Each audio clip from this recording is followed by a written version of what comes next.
Esteemed Mr. President, dear delegates,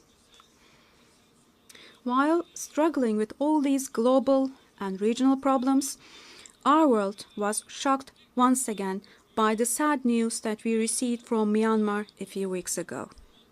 The Muslim community in the Rakhine region of Myanmar is being subjected to almost an ethnic cleansing with provocative terrorist acts used as a pretext.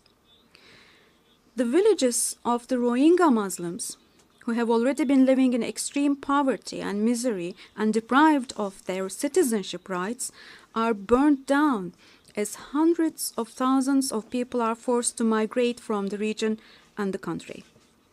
The camps in Bangladesh, to which the people migrating from the region are diverted, those camps are not in a position to fulfill even the minimum humanitarian needs.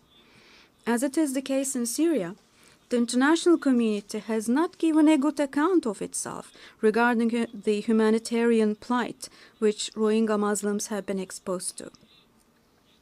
If this tragedy in Myanmar is not stopped, the history of humanity will face the embarrassment of another dark stain. What is most important is to ensure that the Rohingya people who have taken refuge outside their country, especially in Bangladesh, maintain their lives in safety, peace, and welfare on their own lands where they have lived for centuries. Turkey is endeavoring for the solution of this crisis as well. Recently, on the occasion of a meeting of OIC, the Organization of Islamic Cooperation, we held a special session on that matter in Astana, the capital of Kazakhstan, with the participating countries.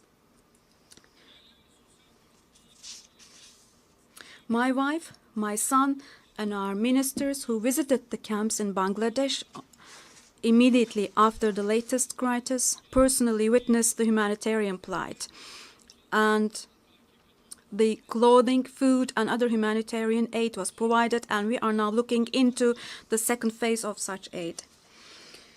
We will today hold the meeting of the Organization of the Islamic Cooperation Contact Group on Rohingya at the premises of the United Nations this afternoon, in fact.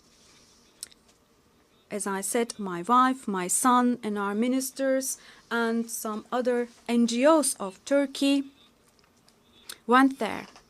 TİKA, which is the official aid organization of Turkey, went there for aid, and TİKA is the only officially aiding organization. AFAD, the Turkish Red Crescent, and other NGOs, they continue their activities to deliver humanitarian aid to the Rakhine Muslims in Myanmar. If concerned countries provide the necessary means, we would like to continue our assistance activities in a more comprehensive way.